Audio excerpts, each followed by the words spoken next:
কুতুবউদ্দিন বখতিয়ার কাকি রহমাতুল্লাহি আলাইহি ইন্তেকালের আগে তার খাদেমকে ডাক দিয়ে বলেন, খাদেম রে, কোন এক বন্ধুকে বলেন, বন্ধু রে, আমি মরার পর আমার জানাজার ইমামতি যেমন তেমন লোক যেন না করে। হযরত এটা আবার বলেন কি? বলেন আপনি মারা গেলে আপনার জানাজার ইমামতি কে করবে? খাজা কুতুবউদ্দিন বখতিয়ার কাকি রহমাতুল্লাহি আলাইহি ডাক দিয়ে বললেন, ভাই রে, চারটা গুণে গুণান্বিত যে হবে সে আমার জানাজার ইমামতি করবে। নাম্বার 1, জীবনে কোনোদিন তার তাকবীরুল্লাহ ছোটে নাই। জীবনে যতদিন নামাজ পড়েছে, নামাজ ফরজ হওয়ার পর থেকে কোনোদিন তার তাকবীরুল্লাহ ছোটে নাই। তাকবীরুল্লাহ আদায়ের সাথে জামাতে নামাজ আদায় করেছে, বলেন সুবহানাল্লাহ। এবার খাদেম বলতেছে দ্বিতীয় নম্বর গুণ কি বলেন? খাজা কুতুবউদ্দিন বখতিয়ার কাকি রহমাতুল্লাহ বলতেছেন দ্বিতীয় নম্বর গুণ হইল, ওগো আমার খাদিম, দ্বিতীয় নম্বর গুণ হইল জীবনে কোনোদিন তাহাজ্জুদ তার কাজা হয় নাই, কোনোদিন সে তাহাজ্জুদ ছাড়ে নাই। এবার বলেন হুজুর তৃতীয় নম্বর গুণটা কি? ডাক দিয়ে বলতেছেন 3 নম্বর গুণ হলো আসরের নামাজ 4 রাকাত ফরজ। 4 রাকাত ফরজ নামাজের আগে 4 রাকাত সুন্নাত নামাজ আছে গো। এই 4 রাকাত সুন্নাত নামাজ কোনোদিন তার কাজা হয় নাই, তার জীবনে ছোটে নাই। এটা হলো 3 নম্বর গুণে গুণান্বিত। এবার ডাক দিয়ে বলতেছেন, হযরত জি এবার বলেন 4 নম্বর গুণটা কি? আমার বন্ধুগণ, আমার ভাইরা, 4 নম্বর গুণের কথা বলতে যাইয়া খাজা কুতুবউদ্দিন বখতিয়ার কাকি রহমাতুল্লাহ বলতেছেন, ওই আদম সন্তান আমার জানাজার ইমামতি করবে, ওই উম্মত আমার জানাজার ইমামতি করবেন যার 4 নম্বর গুণটা হলো চোখ থাকার পরও পর নারীর দিকে তাকাইয়া চোখের জিনা করে নাই, সব সময় চোখকে হেফাজতে রাখছে। বলেন না আল্লাহু আকবার, আবার বলেন আল্লাহু আকবার। আমার বন্ধুগণ, কষ্ট হচ্ছে নাকি আপনাদের? আমার কণ্ঠের যে অবস্থা ছিল, শরীরের যে অবস্থা ছিল, আই বডি নট পারমিট, আমার বডি কিন্তু আমার বন্ধুগণ আজকে পারমিট করে নাই। শরীরটা খুব দুর্বল আমার বন্ধুগণ, ঘুমের খুব দরকার। কণ্ঠের অবস্থা তেমন ভালো ছিল না। কোন আল্লাহর ওলি হইয়া যে এখানে বসে রয়েছে কে? আল্লাহর মাহবুব বান্দা এখানে কে আছে? এতগুলো মানুষের মধ্যে কারে যে আল্লাহ ভালোবাসি, যার উসিলায় আমার মতন গাদার কণ্ঠ বডি আল্লাহ ঠিক করে দিছি। মেজাজের মধ্যে আমার মাওলা তার দয়া দ্বারা কথা ঢুকায় দিতেছে। মায়া করে বলেন না আল্লাহু আকবার, আবার বলেন না আল্লাহু আকবার। আরে বন্ধু, প্লিজ মাথাটা নাড়াবেন না, আমার দিক তাকিয়ে থাকেন, ওলামাদের চেহারার দিকে তাকান। খাজা কুতুবউদ্দিন বখতিয়ার কাকি রহমাতুল্লাহ আলাইহি ডাক দিয়ে বলতেছেন, ও খাদেম সাহেব, ও আমার বন্ধু, ও আমার সফর সঙ্গী, ও আমার সফর সঙ্গী, আপনি মারা যাওয়ার পর আমার জানাজার ইমামতি করবে এই 4 গুণে গুণান্বিত হবে যে ব্যক্তি, আল্লাহর দয়ায় খাজা কুতুবউদ্দিন বখতিয়ার কাকি রহমাতুল্লাহ আলাইহি কয়েকদিন পর ইন্তেকাল করলেন। ইন্না লিল্লাহি ওয়া ইন্না ইলাইহি রাজিউন। মুসলমান বন্ধুরা রে, এবার জানাজার নামাজটা কে পড়াবে? লাশটা সামনে দেওয়া হলো।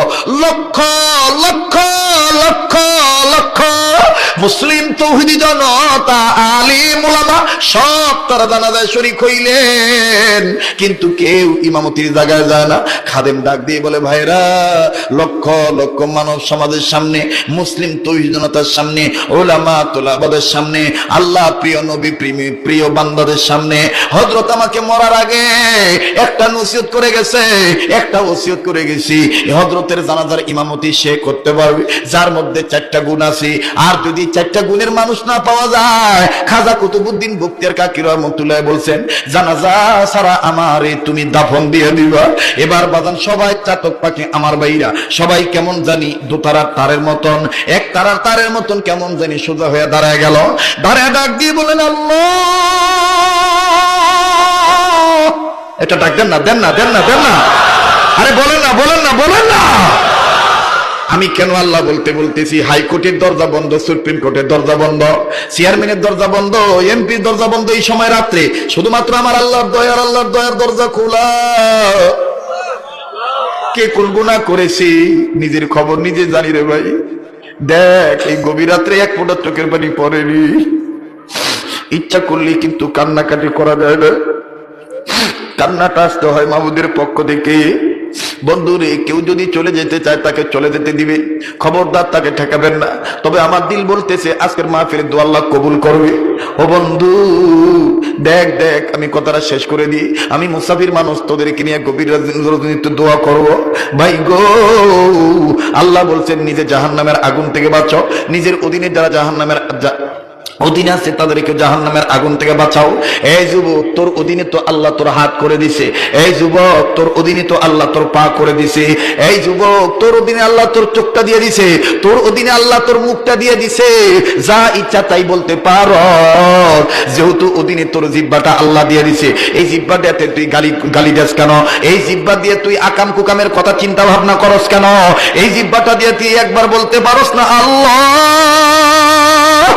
একবার কি বলতে পারস না আল্লাহ?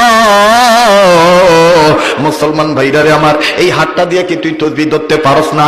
সারা রাত তুই ফেসবুক চালাস, মোবাইল টিপি করস, মোবাইল তুই টিপি করস। আরে যুবক বন্ধু, তুই একবার চিন্তা করলি না?